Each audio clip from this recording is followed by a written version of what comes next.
All right, so hello everyone. Today we're gonna have a little discussion. We're gonna talk about history, but more specifically, we're gonna talk about Montreal and Toronto and how throughout time Montreal declined and Toronto became the economic hub of Canada. And to that effect, I'm not an expert on the subject, but I brought two experts on the subject. I have Baichao Chen, also known as E.G. Chungus, and Hugo St-Pierre, also known as E.G. Leviticus. And they're both, first of all, I'll let you guys tell you a little bit about yourselves and why you're qualified to talk about the subject. Baichao, go ahead. Yeah, hello. Well, it's E.G. Chungus here, on the stage once more. So the reason why I think I'm qualified to talk about this subject is because I've done many projects and I've done research on this subject, and it's also a subject that I discuss with my friends and with people on a daily basis, I would say.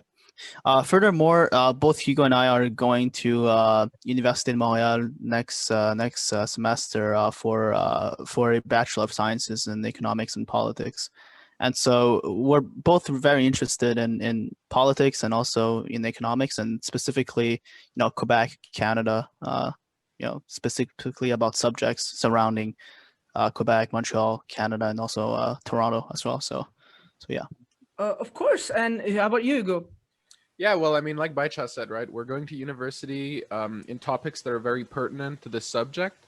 Me and Baicha are both like big fans of history. Like we both very much like studying history, and being from Quebec myself, I'm very, of course, like passionate about the history of my nation, and Montreal is such a big part of Quebec, and it has been the center of like economic life here for so long. So I think it's only right to be, educated on this topic because it's had such a big effect on our lives and the whole of Canada's economic situation, to be honest. That's right. That's right. And that's what we're going to talk about today, little. As some may know, I'm the time that I grew up in Montreal. I've been in Montreal my entire life. The time that I grew up in Montreal, I've seen the ups and downs of the city, but obviously there's major industries in Montreal, such as the video game industry that was brought in through the tax credit scheme implemented by Bernard Landry when he was Minister of Finance here in Quebec. And as well as there's, of course, the movie industry, special effects, a lot of big such industries in Quebec. But it wasn't always this way. There was a time when Montreal was a declining city for all intents and purposes. And that's what we're going to talk about today, and how during the 70s and 80s, there was a shift, how Montreal used to be the number one city for all intents and purposes in Canada. And it slowly shifted, and it became Toronto over time. So let's start with Baichao. So Baichao, tell us a little bit about. I mean, actually, either of you can go. It's fine. Tell us a little bit about the history behind, like the context behind this shift. All right, I'll go first then, and then Hugo can add up and can bring new points. The point I want to bring is, I think Montreal or Quebec in general, right? Because Montreal is kind of like the biggest city in Quebec, and so how well Montreal does also reflects on how well Quebec is doing. Because Montreal is like the biggest city, everything like commercial is mostly Montreal, in the nation of Quebec. So, I think Quebec as a nation peaked economically around the late 1960s, and specifically if you guys remember Expo 67, I think that was like the peak of Quebec. And they had a lot of industries going on, and now you talked about the gaming industry, and also the AI industry that is like booming in Montreal. It wasn't always like that. I would say that Quebec was very strong at a point, and then it went down. Like the economic activities went down, and so I guess it went into a sort of depression, and then it just recently it's going back up. With AI and with all the new technology, Ubisoft is here, and a lot of other companies have headquarters, not necessarily headquarters, but they have their offices in Montreal. Even though most of them these days still mostly have their stuff, in Toronto. I guess there's a lot of aspects on why uh, Quebec lost what it once had, in the 60s, being one of the like biggest cities. Montreal being one of the biggest cities in Canada. There's a lot of factors, and I'll let Hugo add up a little bit on it. But what I wanted to say was that, just to give a context, I think that Quebec as a nation economically peaked in the 1960s, compared to other provinces and other nations, of course, because they always, the Quebec always grows. It's just that other places in Canada, like Ontario, Toronto, they grew faster and surpassed Montreal and Quebec. Not saying that Montreal and Quebec stopped growing, but just to put that in context. So yeah, Hugo, take it away. Yeah, and I think what Baichao brought up was a very important thing to remember.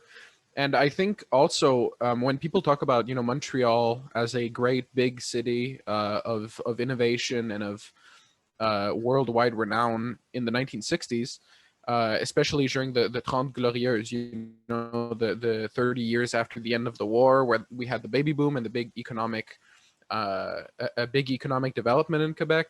The economy, diversified a lot.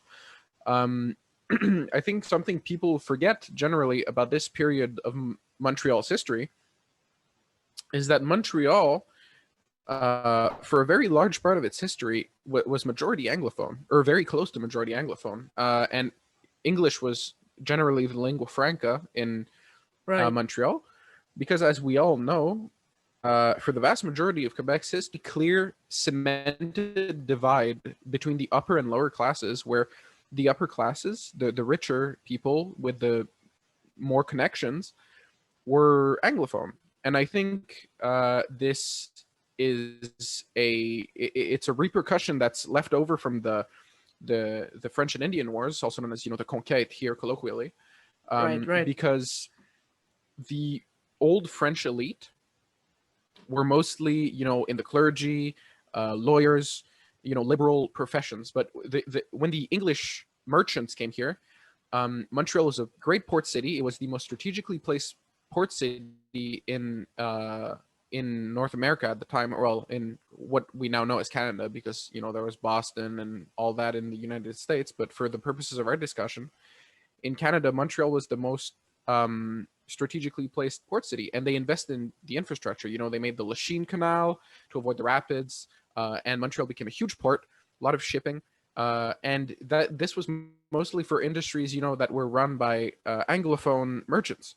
However, what happened, the eventuality inevitably became that French Canadians, who by far were the majority of the population, started to gentrify with the new economic developments. They started to become richer, and this led to nationalist tendencies, because a lot of French Canadians, especially Montreal, had felt as though they had been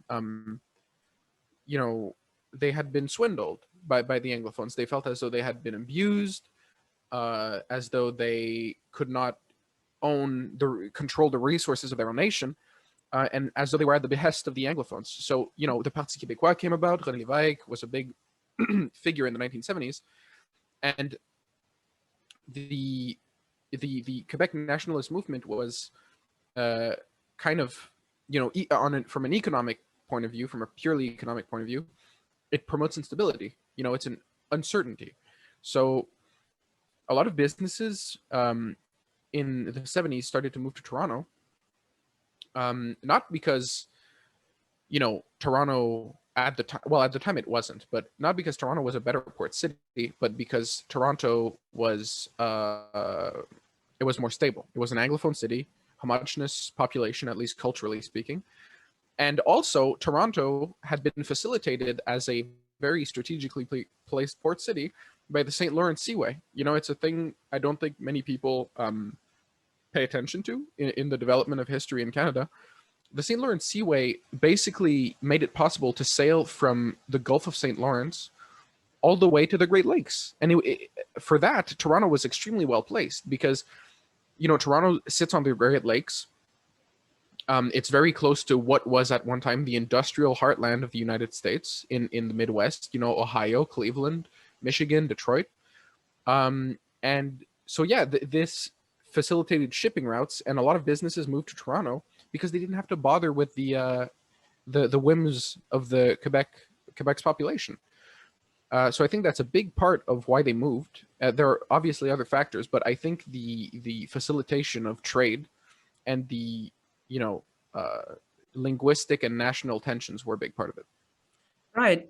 There's 2 points that I found interesting. So Baichao mentioned, talked about Quebec as a nation. There's a very famous quote by Robert Bourassa that I really, really like is quoi qu'on dise, quoi qu'on fasse, le Québec est aujourd'hui et pour toujours une société distincte, libre et capable d'assumer son destin et son développement. Baichao, how true do you think that is in reality?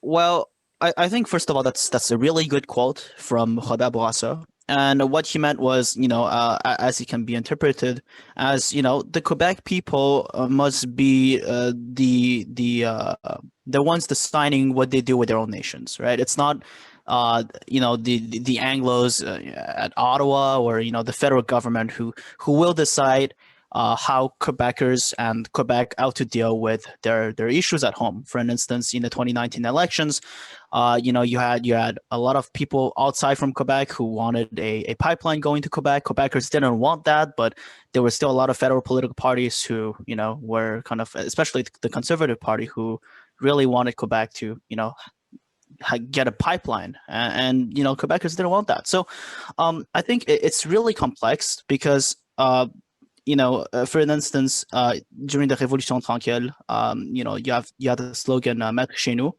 and I think that's it kind of reflects what the Quebecers want. They want to be masters in their own homes, and they don't want to have Anglos or to have other people outside of Quebec deciding how Quebecers ought to deal with their own internal issues. And so, for instance, the language issue, right? Quebecers want people in Quebec, people who immigrate into Quebec, people who come to Quebec, and people who do their business in Quebec to function in French, because French is the official language of Quebec. French is the language of the Quebec people. And so there is that tendency of wanting to protect their national identity, to protect their cultural heritage. And what tends to happen is, they want to protect that. And some people, they don't like seeing Quebecers protecting their cultural heritage because they deem it a threat to their businesses. They deem it a threat to how they want to live their lives.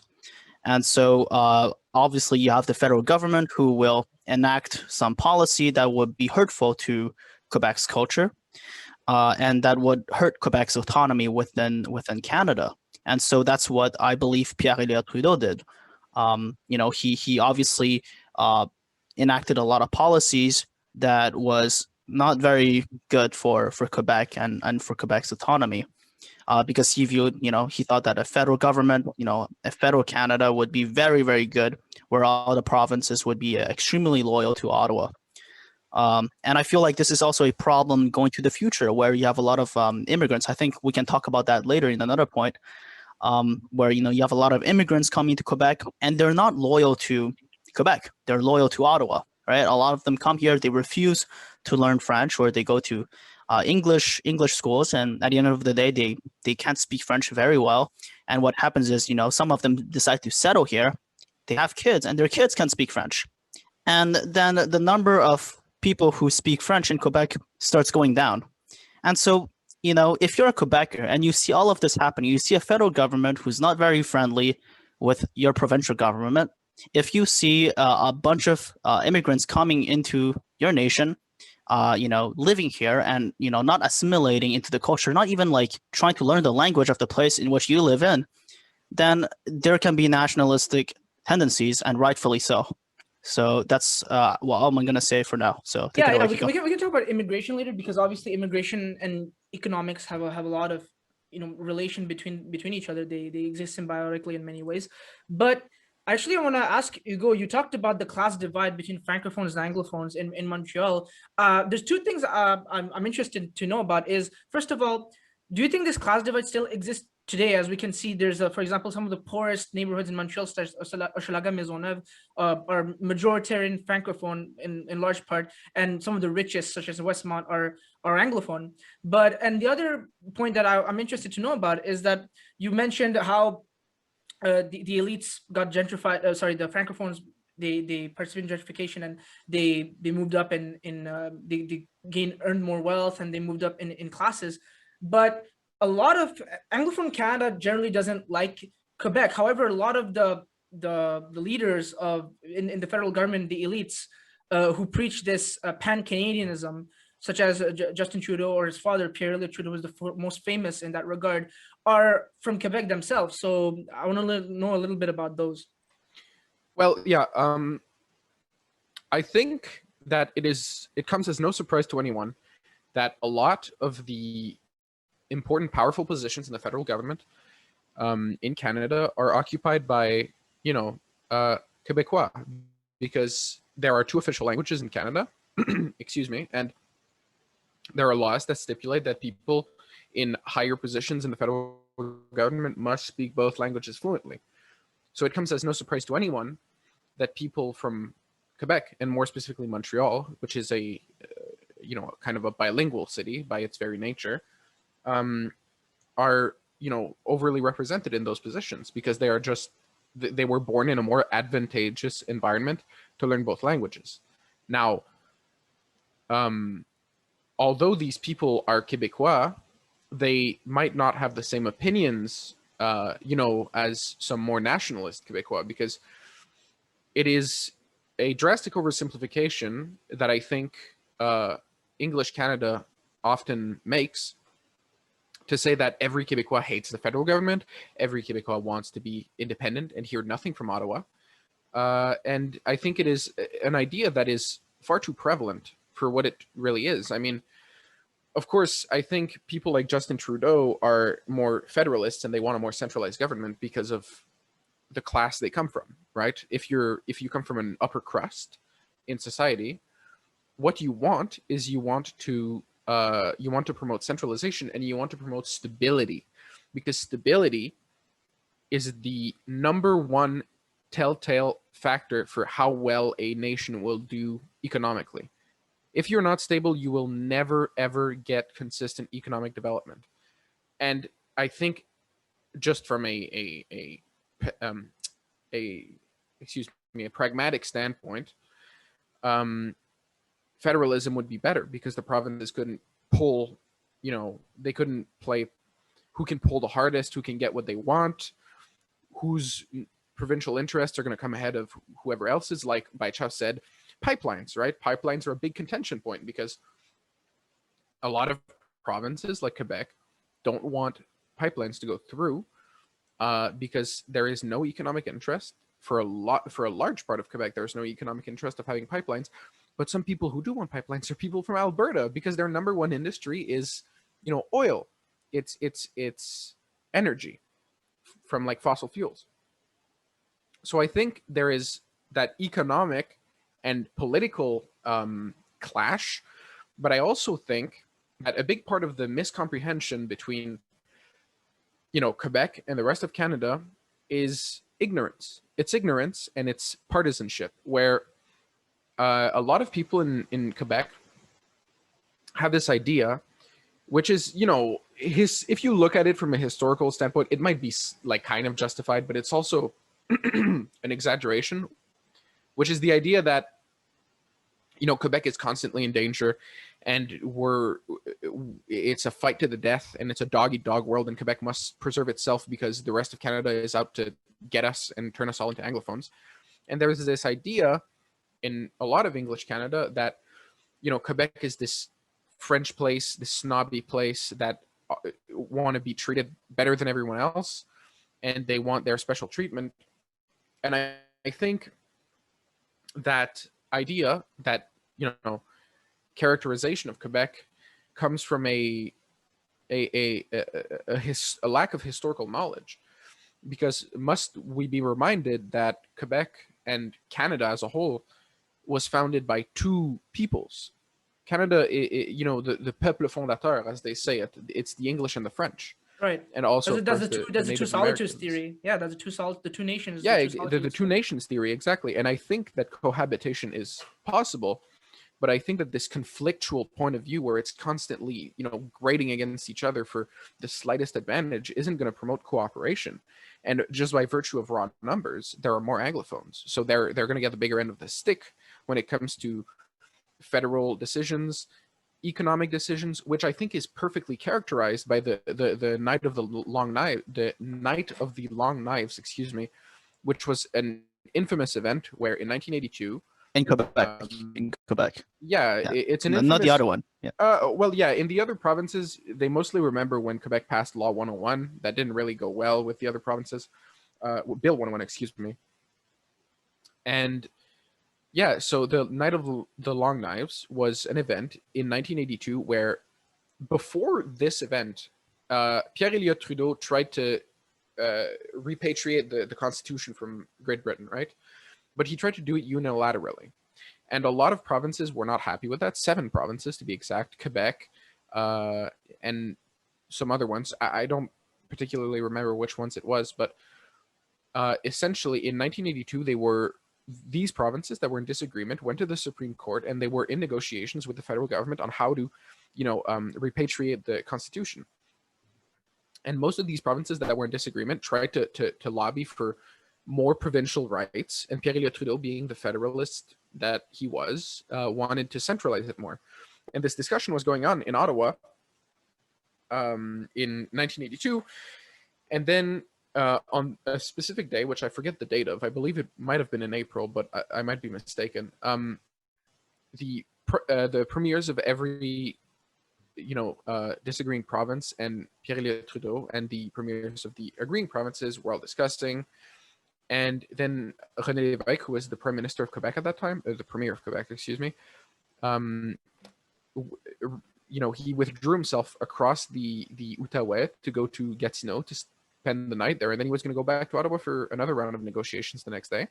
And as Lévesque left, the other premiers of the provinces struck a deal with the federal government to repatriate the Constitution. And then by virtue of majority, they repatriated it and they ratified it, even though Quebec never signed the Constitution.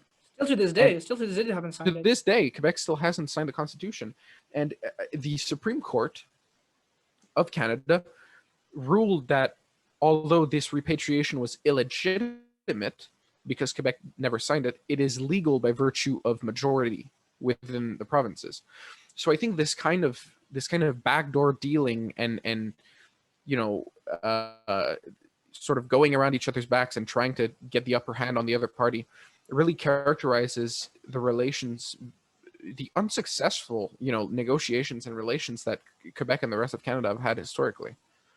It's not a productive way to go forward. Of course. And the interesting part about this, of course, and I want to go back to Baichao for this, is that Hugo talked about the leader of the Parti Québécois, René Lévesque, who is obviously a central figure in our discussion today because he was the premier of Quebec during the most of the time that we're discussing, the 70s and 80s namely.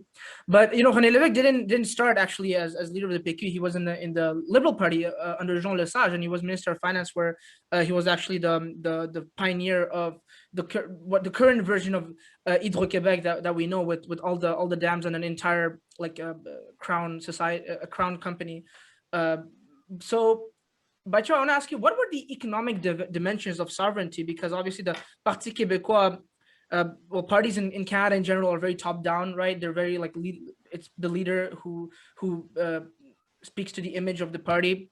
So with René Lévesque as leader, Baichao, what ideology was the Parti Québécois espousing during the time that they were in power, essentially?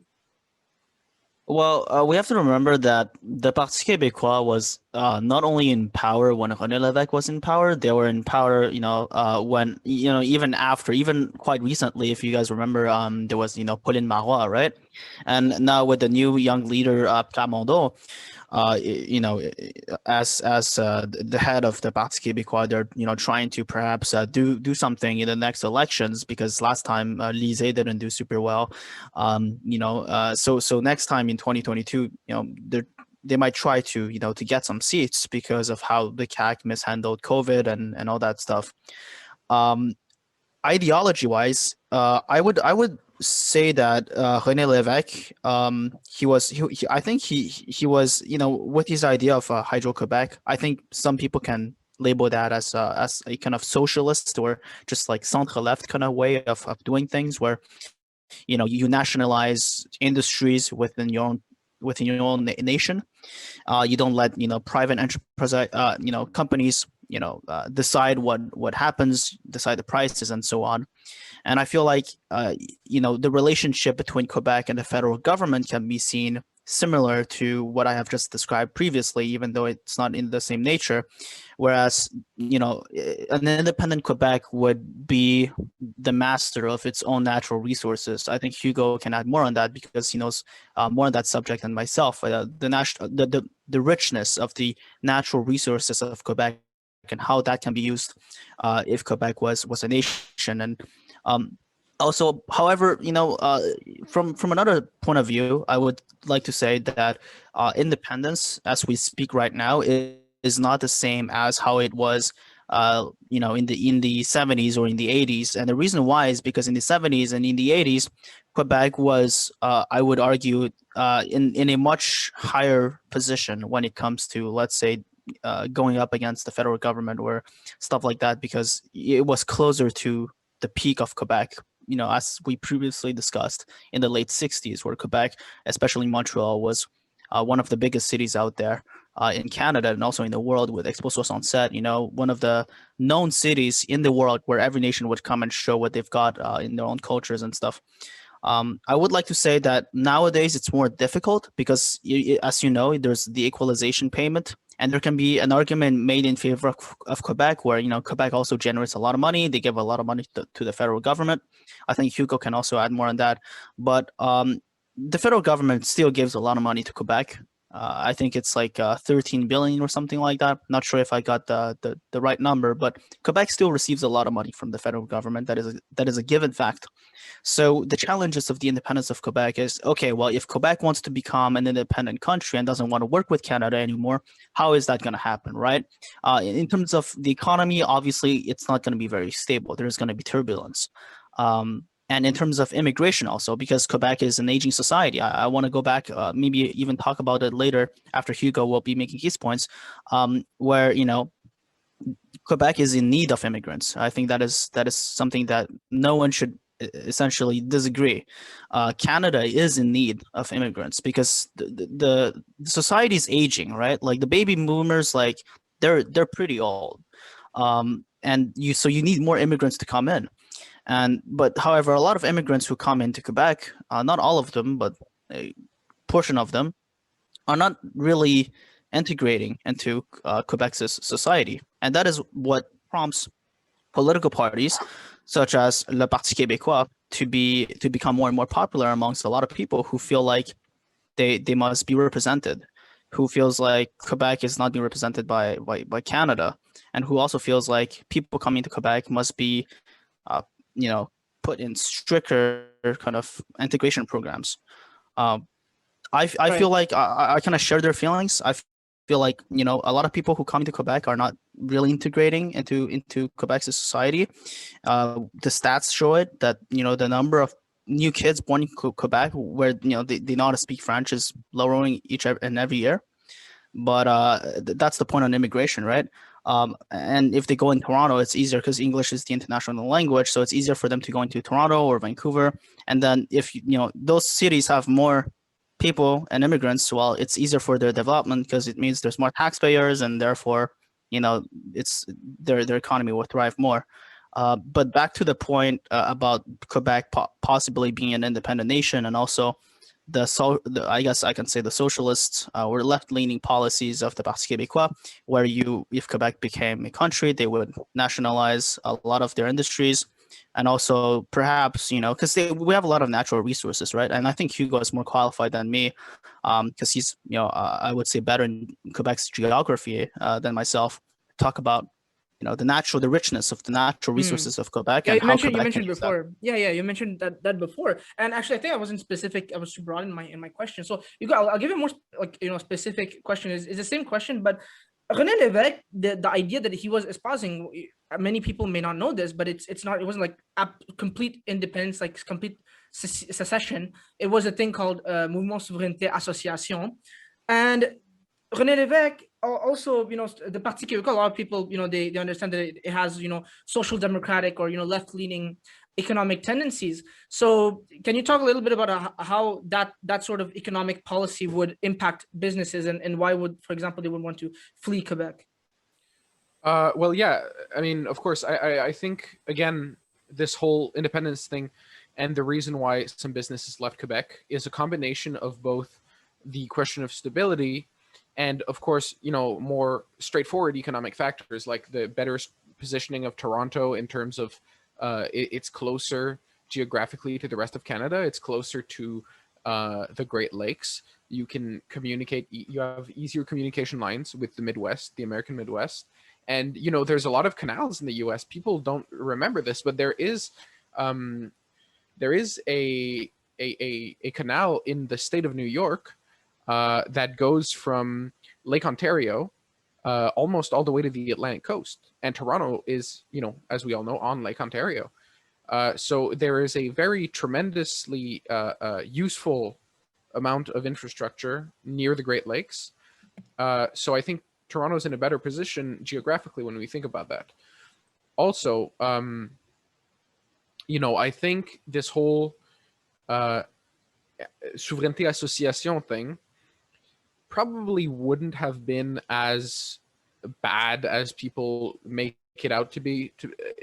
I mean, it's all bygones now, but the fact that Quebec wanted independence, but wanted to keep, most factors that determine a country's real independence in like money, currency, uh, businesses, frontiers. I'm pretty sure the plan was to keep borders pretty porous with the rest of Canada to facilitate trade. I think it speaks more to the desire, and I think this is the fundamental, issue at the heart of this Quebec independence thing. It's a question of representation. I don't think, from an economic standpoint, Quebec has ever wanted to stop cooperating with the rest of Canada. I think it is a symbiotic relationship that both parties profit from in all regards. So I think it's less a question of economics, and to be quite frank with you, I think it's more a question of representation, where Quebec has always craved this representation and this acknowledgement of their status as a fundamentally different entity than the Anglophone part of Canada, and they've never really gotten it in a legal sense. Now, of course, out of that came the Quebec independence movement, out of some kind of a righteous anger, you could say, at their lack of representation, and that just further inflamed tensions with the federal government, and it led to an economic downturn with the businesses leaving, with the St. Lawrence Seaway, with the inevitable, demographic issues that came about with Quebec's aging population after the baby boom. And I think, Quebec was in a very good position economically in the 70s, where they had a lot of natural resource development, like the Bay James project, Right. the tremendous amounts of like hydroelectricity infrastructure that were generated. And I mean, this is still a field that Quebec is extremely competent in. The hydroelectricity business is something quite remarkable in Quebec. They're still developing a lot of technology, like cutting edge technology in Quebec in that field. Quebec supplies a lot of the New England area with power because of how much we generate here. But I also think Quebec has been distinctly lacking in some other economic areas, like banking, uh, entrepreneurship in terms of like, you know, venture capitalism, which the United States has been so competent at for so long, you know, generating businesses out of thin air essentially. um, you know, because you give the citizens incentive to go out there and try to make their business, try to start their own thing. I don't think that's ever been a thing in Quebec, and that's, it comes down to a question of laws and culture, because I think culturally Quebec is still a very rurally mindset. Like, it has the mindset of a rural nation, of an agricultural nation. You know, there's this like distrust of the upper classes, this you know, desire for independence from authority. This, like, you know, when you overimpose on Quebecers, they tend to push back a lot. It's something that's very, very, you know, that's been very apparent throughout, you know, Quebec's history. So I think that's a big part of it. This question of representation, and culturally how we probably don't have the greatest framework to promote entrepreneurship.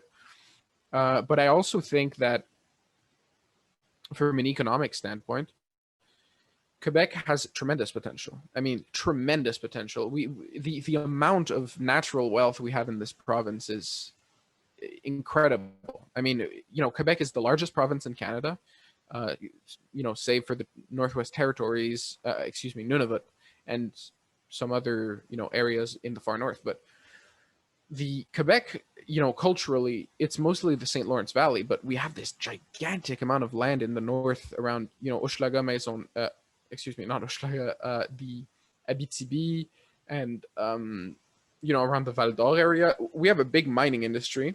Shefferville. Yeah, Shefferville, big, you know, huge mining industry, and a lot of natural resources, a lot of still untapped natural resources. But I think Thetford Mines. yeah, I think the sort of projects you would see in the 1960s and 70s, when Quebec was in a favorable economic position, of like, they called it colonization, right? Because people would move into these areas that were scarcely populated to exploit natural resources, and to make these gigantic infrastructure projects to facilitate our economic situations. Now, these projects have kind of stopped, and I think the stats show it. The amount of land that is occupied in Quebec has reduced, has either, you know, stagnated or literally reduced since the 1990s, because the economic incentives aren't there to make these infrastructure projects, because the businesses left, and the big, you know, investing bodies like the Bank of Montreal left and went to Toronto in the 70s.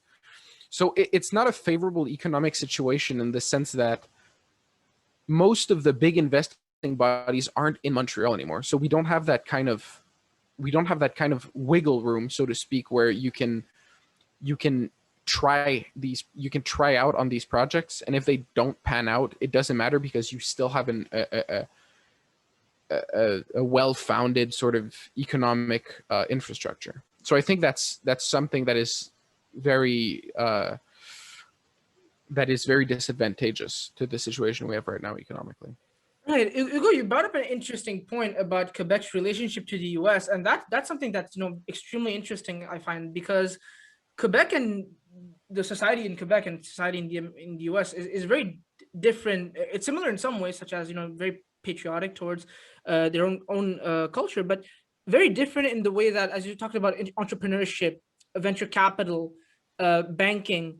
Those are industries that are very, you know, more deregulated and laissez-faire in the U.S. that allow for more innovation and entrepreneurship that is simply non-existent in Quebec. In fact, in the U.S., people are more favorable, like the general population is more favorable to those policies, while in Quebec, when Philippe Couillard made moderate cuts under his premiership, people were protesting and were putting posters and placards and calling it austerity. So, Baichao, I actually want to know, the relationship between Quebec and the U.S. Historically, what has it been?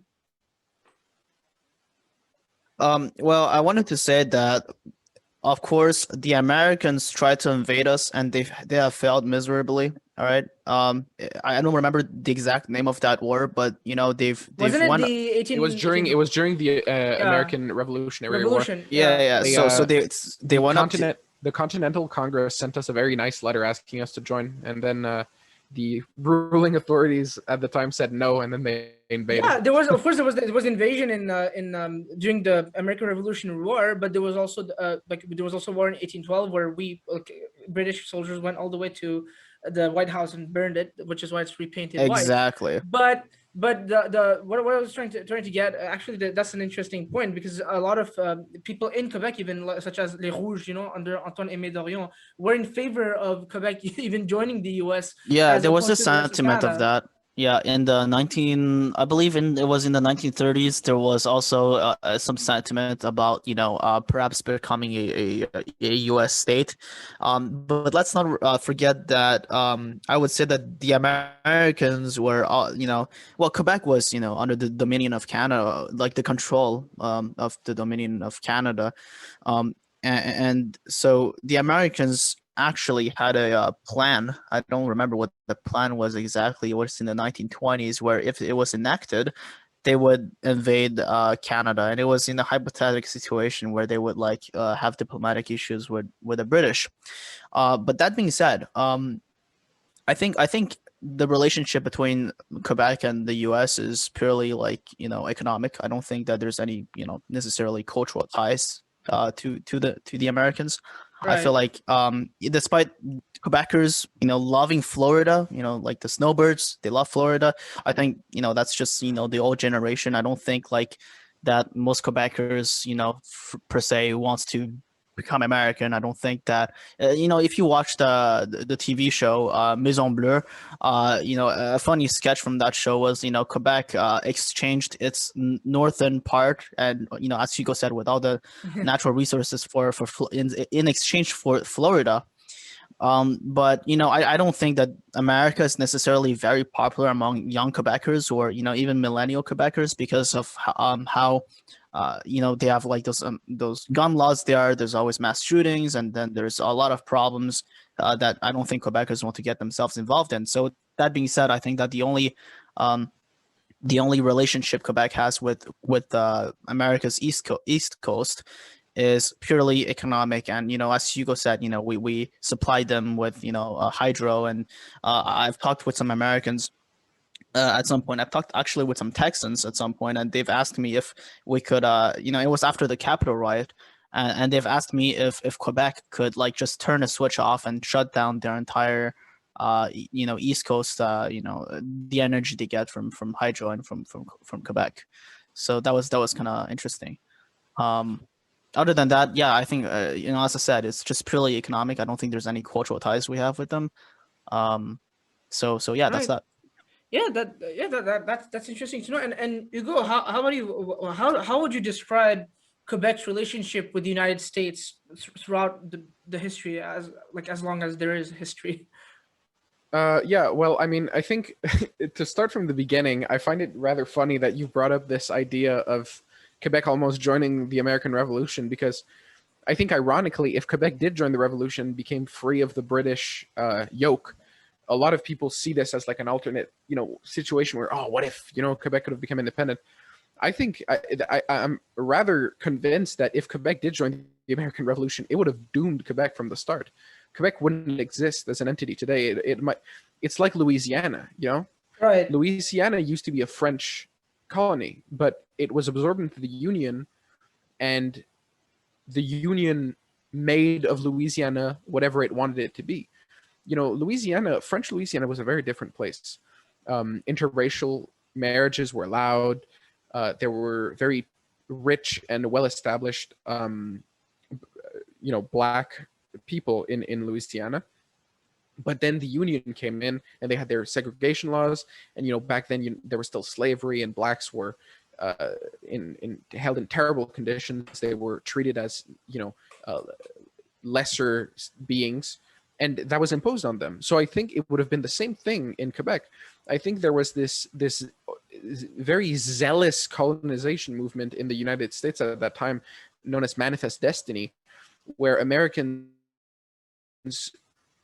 were, and specifically New England Protestant Americans had this idea that they had a righteous duty to colonize and civilize the rest of the American continent, and it would have been no different in Quebec, because it's a Catholic place, and these people were very overzealous Protestants that, lest we forget, essentially came to America because they were kicked out of Britain for their religious zealotry. So I think Quebec wouldn't have existed if it. Right, and that's really interesting because a lot of people in even here in it's merely a lucky break, a factor, I forgot how to say it. It's like uh, an act of fate that Quebec still has French today, and a lot of people credit the Durham report and Lord Durham's report when he came to after the Rebellion des Patriotes, when he came here in Quebec to investigate what occurred. And it's interesting because that was not the intention of the report at all. Yeah, no, I mean, the Durham report, Lord Durham is often characterized in Quebec as like this English idiot that knows nothing of of Quebec's population, But I don't think that's a legitimate description. I think Lord Durham, and this is backed up by fact, by the way. Lord Durham was fluent in French. Lord Durham He was just evil. Yeah, exactly. People think this, but Lord Durham was very smart, a very intelligent person, a very nice person. He spoke French fluently. He interacted with, common people in Quebec a lot.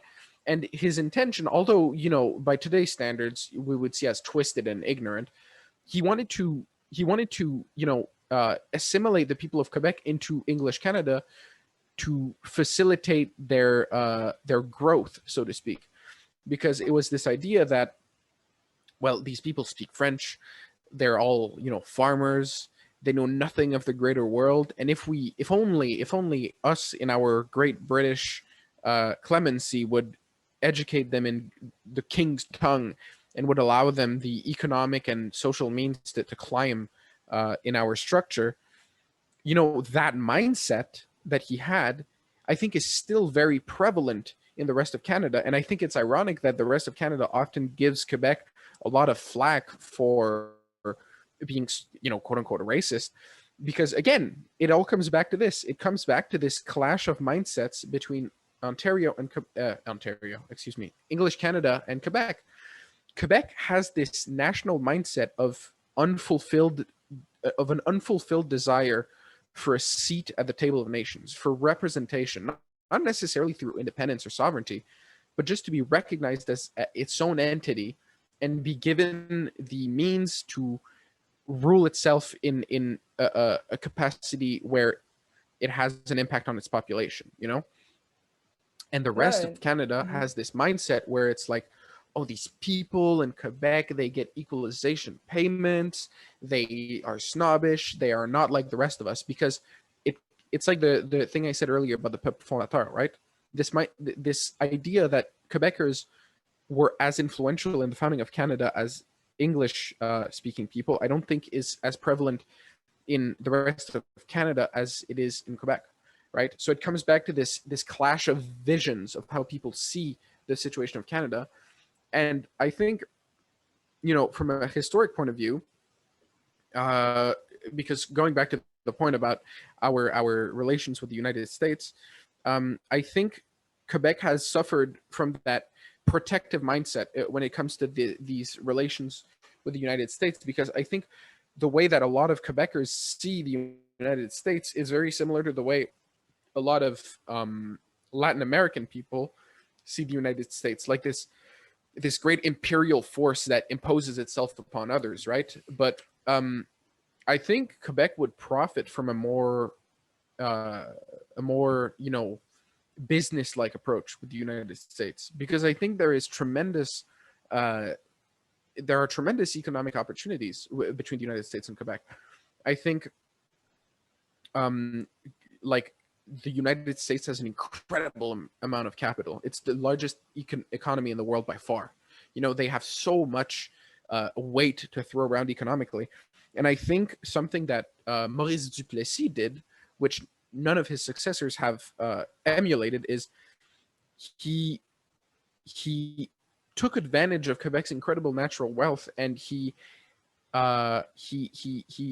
shaped regulation in such a way that it would allow American investors to pour their wealth into these infrastructure projects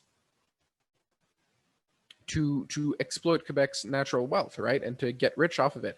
Now, criticisms could be laid out that Duplessis' approach was very primitive, in the sense that he was very much in this mindset where it was these American corporations would come to Quebec to, let's say, mine steel, right? Like mine iron or mine gold or mine anything pretty much. Or yeah, it was mostly mining. So yeah, they would invite these corporations to come mine, and then they would mine up the iron. They would ship it to the United States, and it would be refined in the United States.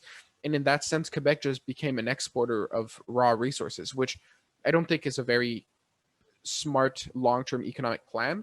I think there should be this probably idea of letting the investment capital, come to Quebec to exploit our natural wealth, but to also have it in a way, and I'm not an economic expert, so I couldn't tell you exactly how this could go through, but to also happen in a way where Quebec could reap the benefits of that investment by shoring up its secondary and tertiary. I frankly don't know if that's how you pronounce it. Tertiary, thank you. Tertiary, yeah. Economic sectors, right? Because a first world economy, we have a big services industry, and we have a lot of natural resources, but we don't have much in the way of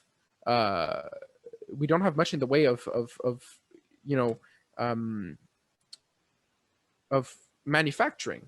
We have Bombardier, and that's like an aeronautics thing, but we don't have much in the way of shaping the natural resources that we dig from our lands. Kind of vanished. Quebec stopped being an industrial society after the 1950s, because it transitioned so quickly after the ascent of the Liberal Party and the Révolution Tranquille into this very, very developed, very cutting edge first world country. And I think we left that industrial sort of history behind us because people associated with Maurice Duplessis' reign and this, theocracy almost that was in power during his time. But I think historically Quebec would benefit from looking back at that history with a bit more pride and a bit more inspiration, because I think, Montreal got its success.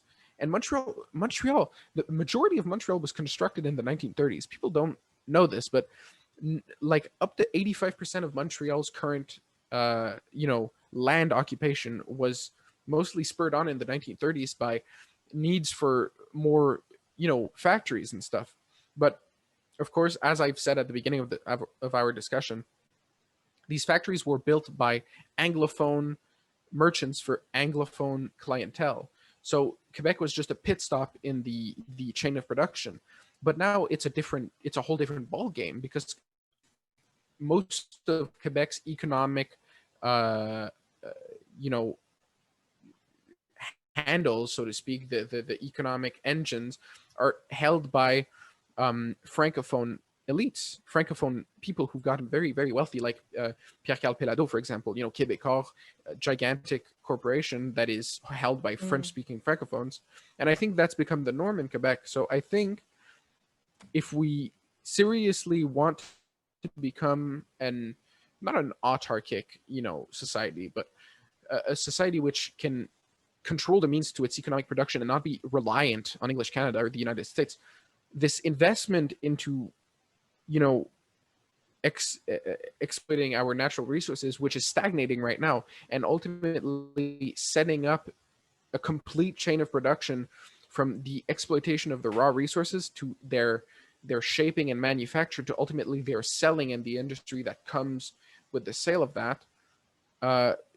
We need all three factors to be in Quebec, and we're lacking a big one right now. And I think that is why Quebec's economy is suffering, because there is not this sense of independence. there's not this capacity to be self-sufficient, and there's also these political movements where that don't promote economic stability, right? Like independence and stuff. Independence could have been possible in the 1960s because economically we were the driving force of Canada, but it's not. It's a different ballgame now. We need to develop these factors again if there are to be any talks of, claiming more rights for Quebec. And I think,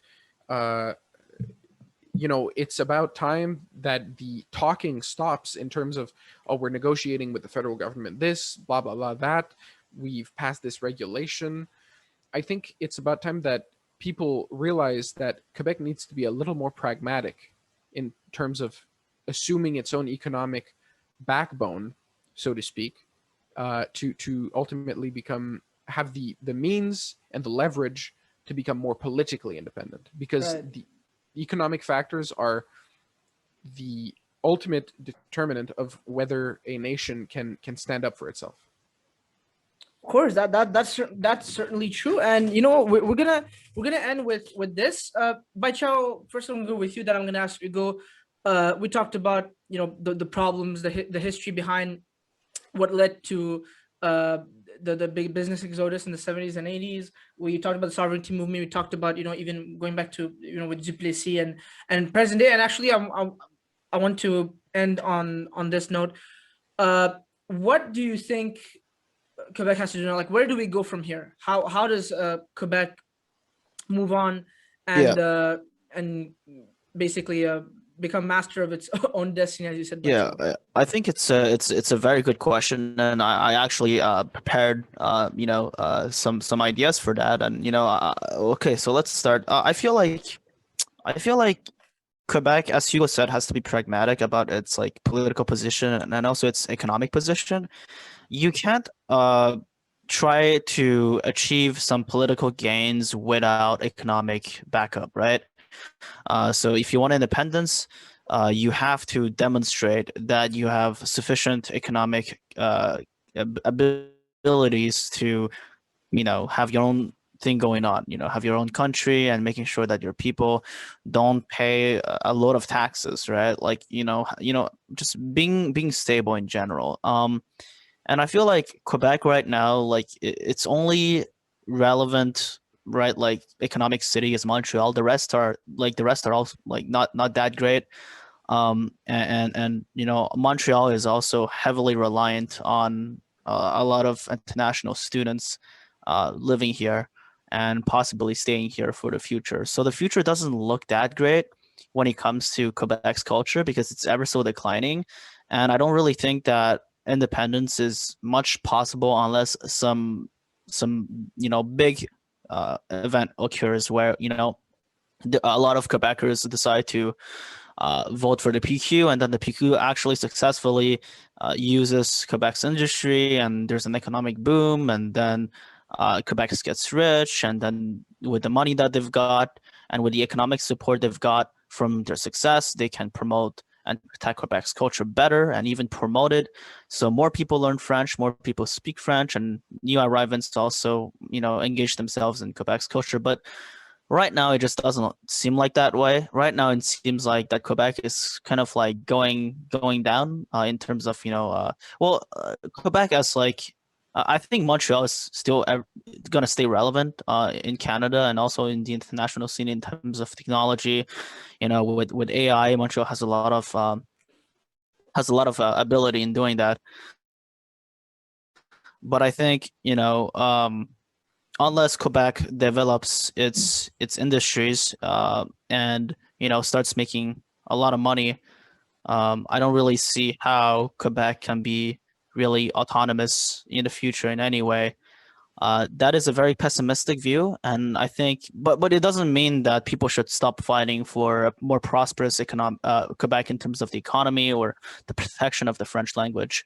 I feel like what Hugo has talked about, not a lot of people talk about how Quebec must make sure that they're continuing to develop economically and not just like receive payment from the federal government. We are receiving payment from the federal government, but we also need to make sure that we develop our own industries to make sure that we're self-sufficient.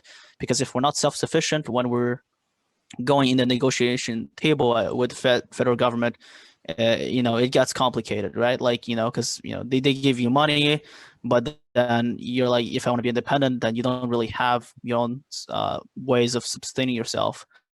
And as working with federal Canada, I think that I think that we can definitely coexist, even though I also believe that the interests of different provinces still matter to this day. I feel like Alberta and Quebec have very like separate interests because the oil industry in Alberta and how they want to keep that, and Quebec has no way in supporting that. And after each elections, Alberta is always going to be conservative and Quebec is always going to be like bloc or liberal and more left leaning. So it's always going to be like that for the foreseeable future. And so that being said, I think Canada is still going to be pretty divided politically. And for Quebec, well, as I said, this is my last few words, but Quebec has to develop economically to get political gains. But I also see a lot of young people these days, caring more about Quebec's, the French language, the culture, and all that. But there's also a lot of other young people who are against it. They're against, how forceful the Quebec government is when it comes to its language laws and things like that. And so it's just a big mess. I wish the best for Quebec, for the place in which I live in, but I feel like it's not a super bright future. Um, yeah, for its culture, for its economy.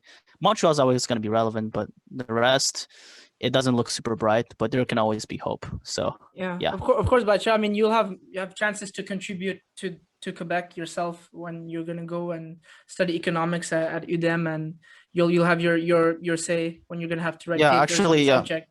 yeah, both of But us actually, Hugo yeah, as yeah, of well. course, yeah. I'm gonna get to you in a second, and you're right that Quebec is very divided politically, and ironically, we're divided on so many issues. There's independence less so today, but it's been gaining as from the polling I've seen, but on independence, on how economic policy, on so many different grounds, Quebec is divided, but there's ironically one place where we're not divided. It's how divided Quebec is. Everyone can agree that Quebec is politically very divided with the different parties you have in the chambers, both in Well, Canada as provincially well. and Canada yeah, is both. very divided as Yeah, well. of Yeah, course, yeah, but both, yeah, provincially, yeah, but it's generally like regionalism. But even within Quebec, there is a lot of division, as you yeah, mentioned that in exactly. Yeah, Alberta. Alberta is mostly homogeneously conservative, but obviously there's always the urban-rural divide. But in Quebec, there's also the divide, within different regions of Quebec based on yeah. language, on geography, and so on You take class. Montreal, right? Yeah, The yeah, West Island even always of vote course, liberal, and of yeah, course, even just inside Montreal, yeah, yeah. and actually, and Hugo, how about you? Where do you think Quebec goes from here? Well, I mean, for a closing statement, I think I think Quebec is at a crossroads. I think Quebec first. Well, before they get to that crossroads, even I think Quebec has to shore up its economic means.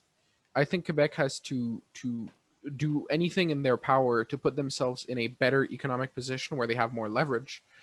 Because Quebec so far has been maintaining their position of relative power in federal affairs, with the Two Official Languages Act and all of that.